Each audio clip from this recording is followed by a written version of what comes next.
Hare Krishna, muy buenos días. Nama Om Vishnupadaya Krishna Prestaya Bhutale Srimate Bhaktivedanta Swaminiti Namine Namaste Saraswate Deve Gauravani Prasharine Nrivise Sasunyavadi Pashatya Deshatarine Shaya Sri Krishna Chaitanya Prabhu Nityananda Tri Abdvaita Gadadhara Rivasadi Gaura Bhaktavrinda Hare Krishna, Krishna Krishna, Hare Hare, Hare Rama, Rama Rama, Hare Hare. Hare Krishna reiterado. Vamos a continuar con las lecturas y propuestas de reflexiones sobre el siempre resplandeciente y trascendental por excelencia, el Srimad Bhagavatam. El último texto leído, o mejor dicho, en el último texto leído se hacía referencia a la siguiente afirmación de el abuelo Bhishmadeva, el patriarca de los Pándavas. Texto 22, capítulo 9, primer canto del Srimad Bhagavatam. Bhishma continúa diciendo: sin embargo, a pesar de que él es igualmente bueno con todo el mundo, ha tenido la bondad de venir ante mí al yo estar finalizando mi vida, porque yo soy su decidido servidor. O sea, Bhishma está recordando a sus nietos que aunque el Señor es imparcial y es el bien queriente de todos y tienes la misma disposición para con todo, aún así Él siempre asume comportamientos especiales para aquellos que se han entregado a Él por completo. Entonces el comportamiento más especial es que a la hora en que la criatura está a punto de presenciar o experimentar la separación o el desligamiento entre el cuerpo y el alma, entonces que el Señor sea el único objeto y a la vez único sujeto presente ante la criatura, o sea, en el campo de conciencia de la criatura o en la atención de la criatura. Pues se confirma, la ciencia trascendental confirma, incluso la ciencia material desde el punto de vista sutil, que la criatura alcanzará aquel estado mental en el cual se encuentre durante la muerte.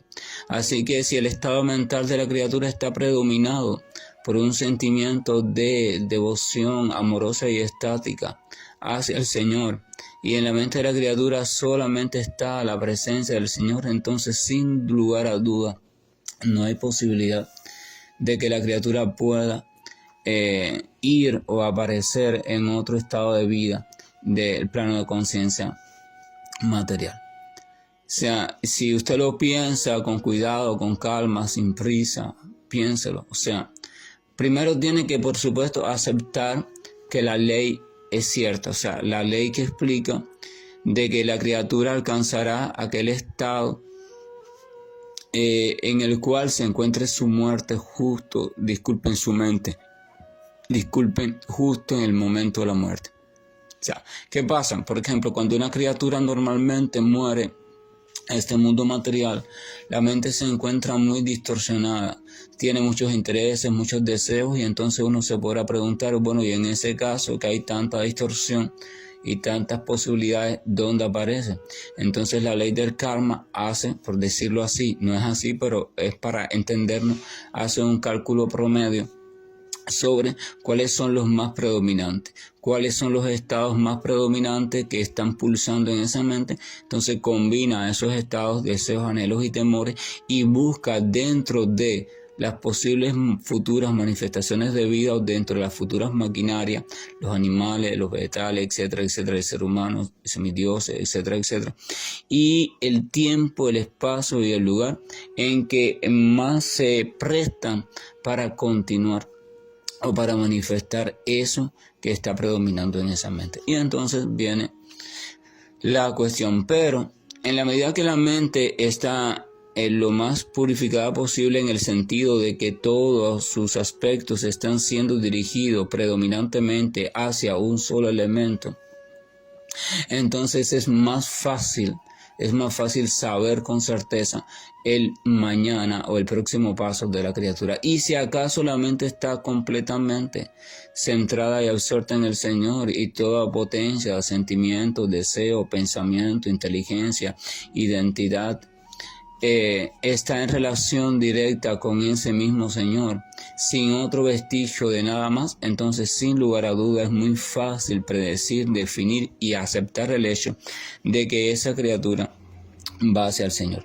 No es, de hecho, realmente, no es que esa criatura va hacia el Señor, no es que esa criatura va, es que esa criatura ya está ubicada en el Señor. Lo único que va a pasar es que va a sobrar, va a dejar de estar, se va a desechar el cuerpo material, pero no va a haber ningún otro cambio porque ya ella está ubicada completamente en el Señor. Por eso Rupa Goswami, uno de los discípulos más íntimos de Chaitanya Mahaprabhu, el avatar dorado, explica que la cuestión del logro del plano trascendental no es una cuestión de esperar que la muerte llegue. Usted tiene que, antes de la muerte, situarse en el plano perfecto de refugio en el Señor y evolucionar en ese plano, desarrollar actividades, etcétera, etcétera. Porque si no, una vez llegada la muerte, no puede hacerlo, porque no es la muerte el factor que hace que usted lo haga. Usted necesita tener una vida consciente a través de un cuerpo, etcétera, etcétera, para poder llegar a ese estado. Entonces usted se ubica ahí y usted se enlaza, por decirlo así, al Señor. Un Señor, por supuesto, objetivo, un Señor personal, o sea, personalizado, bien definido, bien identificado. Se enlaza al Señor mediante un sentimiento de amor con un carisma determinado, según la naturaleza de cada cual. Amor como sirviente, o amor como amigo, o amor filial, o lo que sea. Pero siempre también ese amor se va purificando hasta que se queda completamente puro, y el Señor es el único sujeto de su amor. Entonces, cuando eso sucede, ya también va sucediendo un proceso de transformación paulatina en toda la estructura de lo que llaman criatura en este mundo material. O sea, eso es lo que se llama purificación. Y cuando solo el Señor está predominando y solo el amor por Dios está predominando el corazón de la criatura, y solo el conocimiento en relación a Él está predominando la mente, la inteligencia de la criatura, y solo el servicio devocional está predominando los sentidos de la criatura, tanto los sentidos de la percepción, o sea, de la sensación, de la adquisición de información, así como los sentidos de la acción. Entonces la criatura está en perfecto estado de conciencia espiritual o conciencia trascendental. Entonces debe entenderse que toda actividad que ejecuta esa criatura, toda palabra que sale de esa criatura, es servicio devocional. Claro, Bhagavad Gita explica que encontrar una criatura así en este mundo es algo muy difícil. Krishna dice varias veces, y lo confirma una también de forma específica, Bhagavad Gita, diciendo que encontrar a alguien que se haya entregado por completo, absolutamente por completo a Él, es algo muy difícil, o sea, es muy difícil, ¿verdad? Y entonces esa es la cuestión. Entonces este Bhismadeva ya estaba allí, él estaba situado por completo en el Señor, y de hecho, para ratificar esa posición, el propio Señor, en una oportunidad acá en este mundo, o sea, allí, cuando apareció bajo la forma original de Krishna, está situado frente a Él, también así directamente en persona, o sea, para que vean que no hay duda de que Él es misericordioso con su devoto puro. El devoto puro siempre está viendo a su Señor. El devoto puro no puede dejar de ver a su Señor, porque Srimad Bhagavatam propiamente dice que los ojos del devoto puro han sido untados con el ungüento del Bhakti, o el ungüento de Prema, o sea, del amor puro por Dios. Entonces, cuando su mirada, cuando su mente, cuando todo usted ha sido untado y está siendo predominado por un sentimiento de amor puro hacia un sujeto determinado, hacia un objeto de amor determinado, entonces ese objeto de amor usted lo va a encontrar en cada parte. Porque hacia donde quiera que usted mire, cualquier cosa que usted escuche, va simplemente automáticamente a relacionarla con ese objeto de amor, y ese es el samadhi perfecto. El samadhi o estado de absorción perfecta, sin pérdida de conciencia, o sea, consciente, perfectamente consciente, es a través del lazo de prema, o sea, amor puro. Por tanto, esa es la perfección del Showa. El agente vinculante perfecto, el agente del Showa perfecto, es el logro o el despertar del amor puro. Ese es el agente perfecto de el Showa. Y ese amor puro, por supuesto, sigue toda una serie de procesos progresivos hasta que llega a ser amor puro.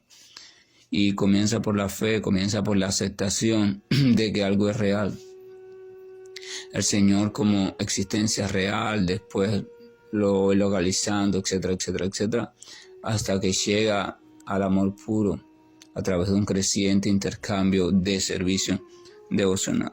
Entonces, allí está, dice que aunque el Señor es bueno con todo el mundo, Él ha tenido la bondad de venir ante mí al yo estar finalizando mi vida, porque yo soy su decidido servidor, su decidido. Esa palabra hacemos hincapié cuando leímos este texto, su decidido. Bhagavad Gita también explica que sin determinación, cuando uno no es determinado en su propósito de alcanzar esta cuestión o comprender al menos esta cuestión de la trascendencia, la autorrealización o lo que significa el Señor Supremo, entonces uno, al no ser determinado, al no ser decidido, va constantemente a desviarse, va constantemente a quedarse dormido en el camino, va constantemente a tener muchas dudas que le van a hacer detener su paso y retroceder, va constantemente, ¿verdad? Sin determinación. Bhagavad Gita explica la mente de aquellos que no tienen determinación firme, que no tienen claridad en su propósito, que no pueden mantener su propósito ni siquiera un tiempito. Dice que esa mente tiene muchas ramificaciones. Enseguida la mente y su supuesta inteligencia le vienen a dar una cantidad de explicaciones y de argumentaciones que lo que hacen simplemente es hacer más floja su práctica. No se puede tener éxito en ningún sendero con seriedad a no ser que haya determinación. Claro, esa determinación tiene que estar fundamentada sobre un conocimiento veraz, porque si no se convierte en fanatismo. La diferencia entre el fanatismo y el no fanatismo es precisamente el conocimiento. Que aquello donde se esté colocando la fe y la determinación sea un conocimiento comprobado, sea veraz y con toda certeza esté bien fundamentado, o sea, tenga autoridad real. El texto número 23 dice: la personalidad de Dios que aparece en la mente del devoto mediante la meditación y la devoción atenta y mediante el canto del santo nombre, esa personalidad libera al devoto del cautiverio de las actividades fruitivas en el momento en que éste deja el cuerpo material. El devoto lo consigue y lo espera todo a través del mismo elemento, a través de la misma persona, a través del Señor Supremo. El devoto, cualquier cosa, proceso de purificación, proceso de liberación, lo que sea, él lo espera a través del Señor Supremo. Él tiene un único refugio. El devoto no es que hace este ritual para purificarse tal falta, hace aquel canto para atraer tal cosa, no. Él no tiene diversidad de elementos a los cuales recurrir. Él simplemente piensa de la siguiente forma: en todo y para todo yo recurro a ti, mi Señor, yo lo espero en ti. La esperanza cierta del devoto está perfectamente localizada únicamente en la suprema personalidad de Dios afectuosa con la cual está manteniendo o sosteniendo una relación progresiva, si es que acaso, por supuesto, está siendo bien guiado en el camino. Entonces, aquí mismo dice que esa personalidad de Dios que aparece, o sea, se va manteniendo en la mente del devoto mediante su meditación, su devoción y el canto de los nombres de ese Señor Supremo. Es quien lo libera de las acciones fruitivas, o sea, de las reacciones kármicas en el momento en que éste deja el cuerpo material ahí. Hay una historia muy bonita de un brahmana que había cometido una serie de atrocidades en su vida que iban contrarias a su posición de Brahma o de persona dada al conocimiento y estas cuestiones.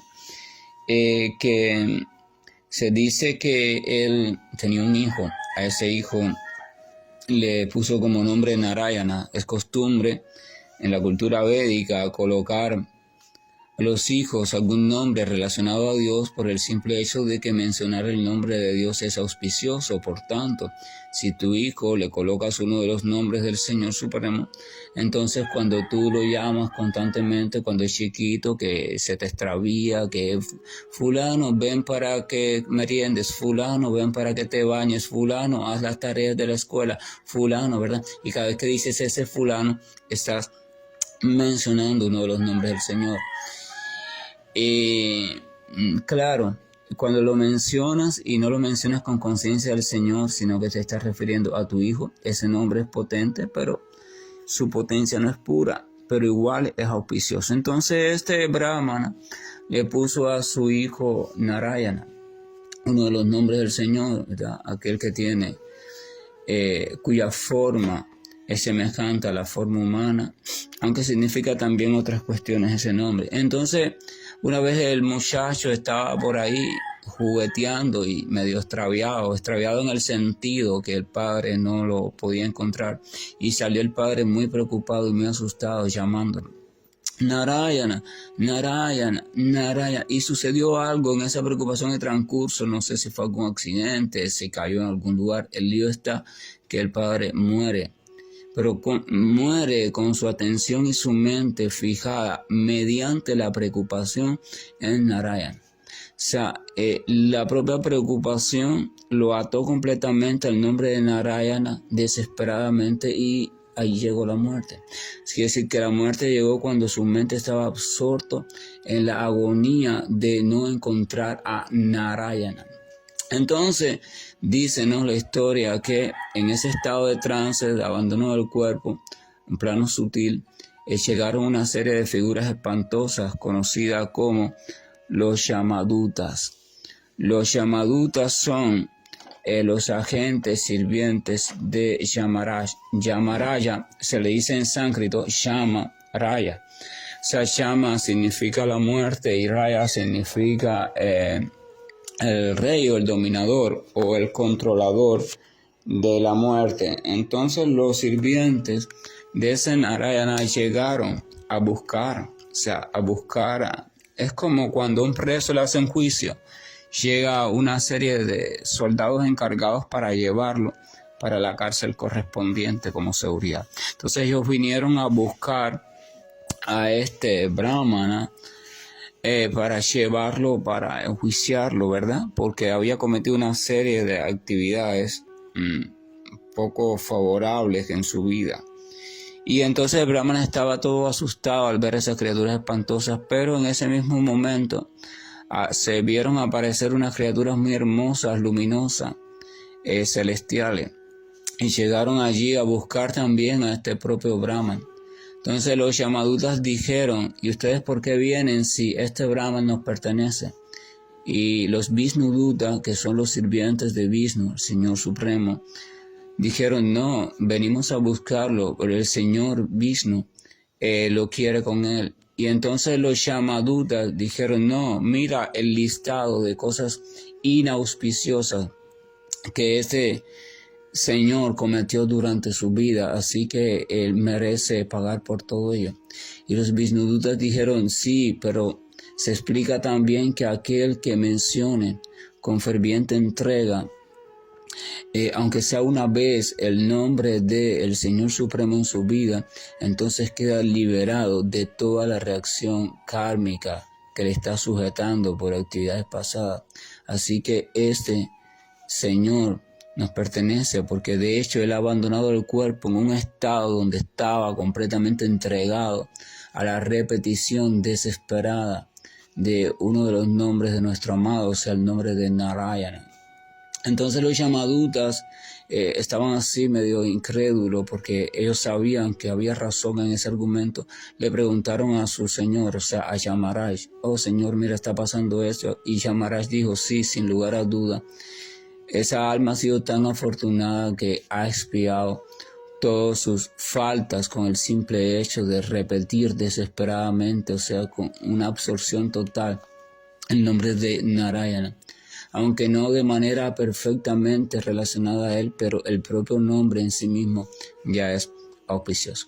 Y entonces este brahmana entonces fue conducido por los Vishnudutas hacia una etapa superior.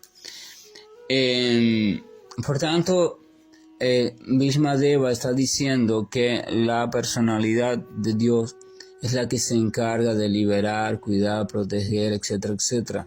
Aquel que siempre está meditando en Él, que siempre está pensando en Él, que está relacionándose con su santo nombre, con una fe creciente. Y esto, claro, todo esto depende de la fe. Una persona podría leer simplemente estos textos y pasarlo por alto y continuar.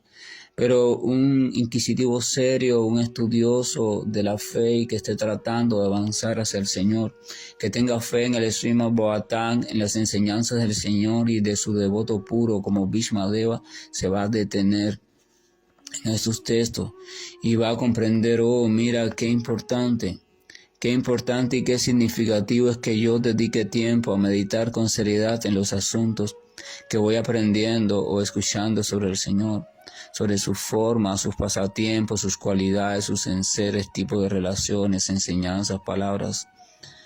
Y qué importante es que yo dedico tiempo a la repetición amorosa de sus santos nombres, también con fe creciente. Y qué importante que yo dedique tiempo también a recordar y pensar, tener diferentes tipos de pensamiento con ese propio Señor. Con el mismo Señor, o sea, con el mismo Señor que ya yo he definido en una etapa anterior, ese mismo Señor que ya tengo bien identificado, bien definido, voy a centrarme en ese Señor. No es que hoy, en la mañana, voy a meditar en una de las cuestiones que escuché sobre el Señor, y por la tarde voy a meditar en una de las cuestiones que escuché sobre tal personalidad elevada, una historia que escuché sobre Brahma, o escuché sobre no sé quién, o sobre, ¿verdad?, muy elevada, muy hermosa, pero es sobre otro diferente Señor. Y mañana voy a meditar sobre, no, la castidad, o sea, es así. Si ya yo determiné, si ya yo aclaré cuál es la identidad de ese Señor conforme a mi propia naturaleza y con la cual yo mejor me relaciono, entonces entrégate a esa identidad. No andes saltando identidad. Es aceptable que el Señor asuma diferentes identidades, pero no te puedes relacionar con todas las identidades del Señor. Tienes que relacionarte con una sola, porque para relacionarte con Él tienes que asumir tú también una identidad definida, o sea, un rol y un sentimiento. Y entonces desde ese rol y sentimiento solamente te podrás relacionar con esa identidad específica, no con ninguna más. Vamos a suponer que una mujer se llama Z. Ella se llama Z, para no mencionar ningún nombre específico. Esa Z tiene un niño pequeño. Es una trabajadora de una empresa y tiene su esposo. Y tiene también a su madre que se llama X. Esa Z puede experimentar simplemente la relación maternal con su hijo pequeño. Cuando ella está en la empresa, o cuando ella está con su esposo, o cuando ella está con su madre haciendo el papel de hija, ella no puede experimentar el placer de la maternidad, porque para eso tiene que estar presente el hijo pequeño. O sea, la dulzura de una relación no se puede experimentar en soledad ni con un agente diferente al agente correspondiente a esa relación. La dulzura de la relación paternal solamente se puede experimentar estando presente padre e hijo entre ellos. No se puede desarrollar de otra forma, la genuina, la auténtica. Y la dulzura de los esposos solamente se puede desarrollar estando presente ambos. No se puede desarrollar estando presente esa mujer con su madre o con... No se puede.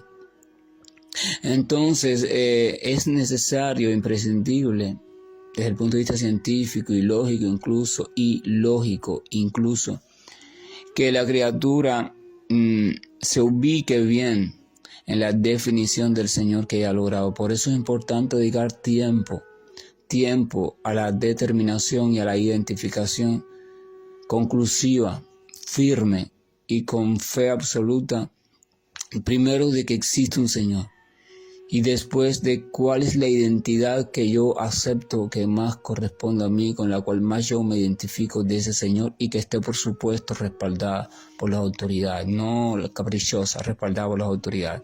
Y una vez yo me he definido por una que es con la cual yo me voy a relacionar, sí, me voy a relacionar con el Señor, pero a través de esta identidad.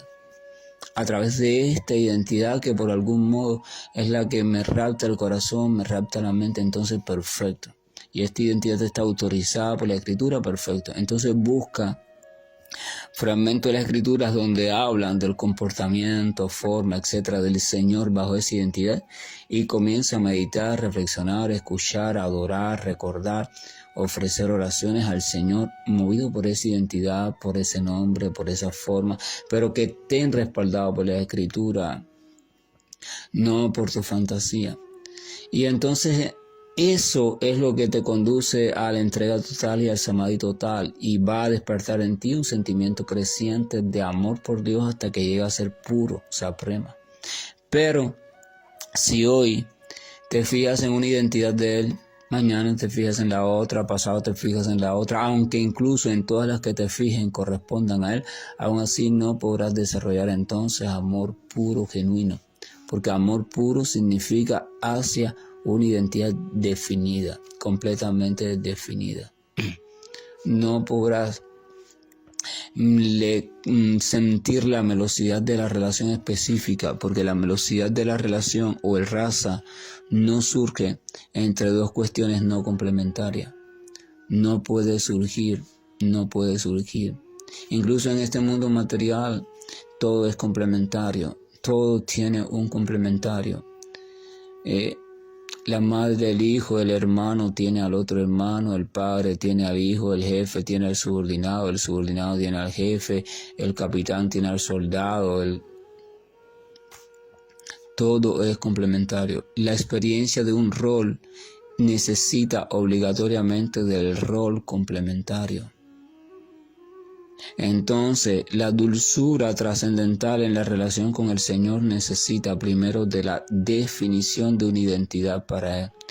Detallar esa identidad lo más posible, absorberse en la meditación en esa identidad, crear así una entrega total hacia esa identidad. Y después entonces va apareciendo también una identidad para ti, porque en la medida que tú te vas relacionando crecientemente, vas pensando en el Señor desde esa identidad específica de Él, entonces se va desarrollando en ti el sentimiento correspondiente a esa identidad. Si usted acepta al Señor, por ejemplo, como el Señor, voy a hablar de un nombre en sánscrito, como el Señor Narayana, que es pleno en lujo, pleno en potencia, pleno en belleza, pero pleno sobre todo en suntuosidad, que vive en un lugar maravilloso, en construcciones maravillosas, y es adorado como el monarca. Entonces usted lo ve como el rey de todo el universo, o sea, Jagannath, el rey del universo, y usted lo ve así, y usted lo ve como aquel que es el que posee toda riqueza espiritual y material, como el más suntuoso, el más gallardo. Entonces usted va a ir desarrollando paulatinamente, en virtud de esa visión y de esa relación, un sentimiento de subordinado, un sentimiento de siervo, un sentimiento de súbdito del gran rey. Y ese sentimiento es el que va a ir marcando el tipo de relación que vas a tener con Dios, que es perfecta. O sea, cuando el amor puro, cuando el amor está presente de manera pura, No interesa si es de un modo desde subordinado, amigo, filial, paternal, lo que sea. Lo importante es que la identidad sea auténtica, o sea, la identidad que se asume es correspondiente al Señor Supremo. Y segundo, que usted haya pasado un proceso de purificación donde solo haya quedado fijo en esa identidad y todas sus potencias se dirigen a ella. Esa identidad ha venido a ser el objeto de sus deseos, de sus pensamientos, de sus sentimientos, de sus actividades, de sus percepciones. Su vida entera gira en torno a la relación con esa identidad específica. Entonces, como usted la está viendo desde la posición de monarca y usted se deleita pensando en cómo el Señor es el dueño de todo, el regente de todo, entonces esa actitud creciente va a ser despertar en usted un bhava o un sentimiento de subordinado. Entonces el respeto hacia Dios, el temor hacia Narayana, va a ser el predominio de su comportamiento. Y usted va a actuar de esa manera y perfecto, maravilloso. Pero va a ser imposible, por ejemplo, que usted vea a Narayana como padre, porque Narayana no es padre, no es Dios como padre, es Dios como regente, Dios como rey, monarca, ¿verdad? Dueño de todo. Para ver a Narayana como padre, usted tendría que aceptar no a Narayana como identidad del Señor, sino a otro como identidad del Señor, que esté en la función de padre, ¿verdad? Por ejemplo, el Señor Jesús acepta a Dios como Padre, se relaciona con Dios como Padre. Para Él no es el rey, no es el monarca, no, es su Padre y por tanto lleva con Él un trato a la manera de que el Hijo ideal lleva con su Padre.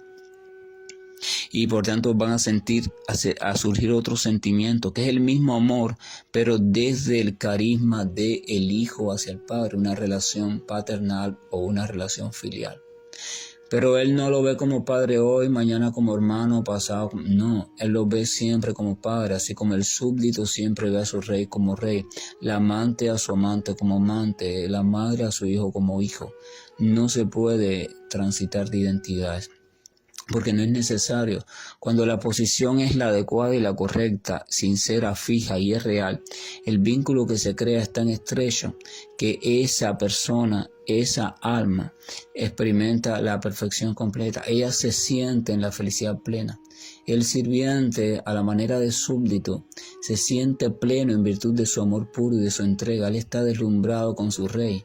Él no quiere ser hijo del rey, él no quiere ser esposa del rey, él no quiere ser nada. Simplemente está tan deslumbrado con su rey que él no anhela cambio de identidad ni para su rey ni para él.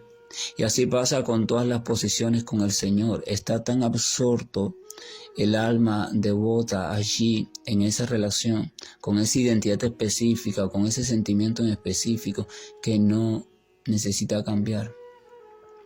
Pero si hay cambio en la identidad y en la relación, significa que esa persona en verdad no había logrado ni una identidad completa para el Señor, ni una relación desde una identidad propia para ella. Porque si no, no hubiera necesidad de cambiar y seguir cambiando. Eso es una señal inequívoca de cuando una postura es real y firme, realmente ubicada espiritualmente, y cuando simplemente es una cuestión de la mente. Que hoy me gusta un tanto este camino, mañana no, ¿verdad? Pero vuelvo a repetir, antes de todo eso hay que lograr primero la pregunta siguiente, ¿no? La pregunta después que se comprendió la diferencia cuerpo-alma, viene la pregunta del Señor Supremo, la existencia del Señor Supremo. Y hay que llegar a una aceptación plena y completa y perfecta de que sí existe el Señor Supremo. Ahí también hay que buscar una identidad. No es la cuestión de que sí existe, pero Él también es la fuente, pero Él también es esto, pero Él también es aquello. Tienes que decidirte. ¿Cómo que tú ves al Señor Supremo? Como fuente de todo, como el juez universal, como el creador, como el sustentador, como lo que tú quieras, como el amante, pero tienes que ir definiendo una identidad para ese Señor Supremo. Esa es la cuestión. Si estos pasos se violan, entonces debe saberse que uno se desvía en su relación y la relación no tiene fundamento, solamente existe en la mente. Y entonces ya se acepta completamente con firmeza, una fe firme en el Señor Supremo bajo tal identidad. Y entonces por naturaleza se va a buscar información sobre esa identidad específica, porque es la que tú sientes atracción. Y vas a ir cultivando tu relación enfocada en esa identidad, en esa identidad, en esa identidad. Y así es que se va estrechando la relación. No es una cuestión de pensamiento filosófico, deductivo o inductivo. Oh, el Señor es esto, el Señor es aquello. No, eso no es nada. Eso no te va a conducir a nada. Tú no estás sintiendo nada por nada. Tú lo que tienes es una locura ahí. Hay una identidad que es la única que te va a atraer. De todos los aspectos del Señor, ese personaje es el que te va a atraer específicamente a ti en tu estado. Ya cuando estés con fe, cuando estés de aceptación del Señor, cuando te hayas concebido a ti como alma espiritual, en ese estado hay una sola que te va a atraer. Y entonces esa es la cuestión. Y ya cuando eso está definido, entonces hacia adelante, pero en los brazos de esa identidad, el Señor bajo esa identidad. No hay otra forma de que el servicio devocional verdadero surja. Usted puede ensayar el servicio devocional de muchas maneras, pero solamente hasta que la identidad esté definida y usted esté bien definida en su identidad complementaria, no podrá surgir el sentimiento real hacia Dios.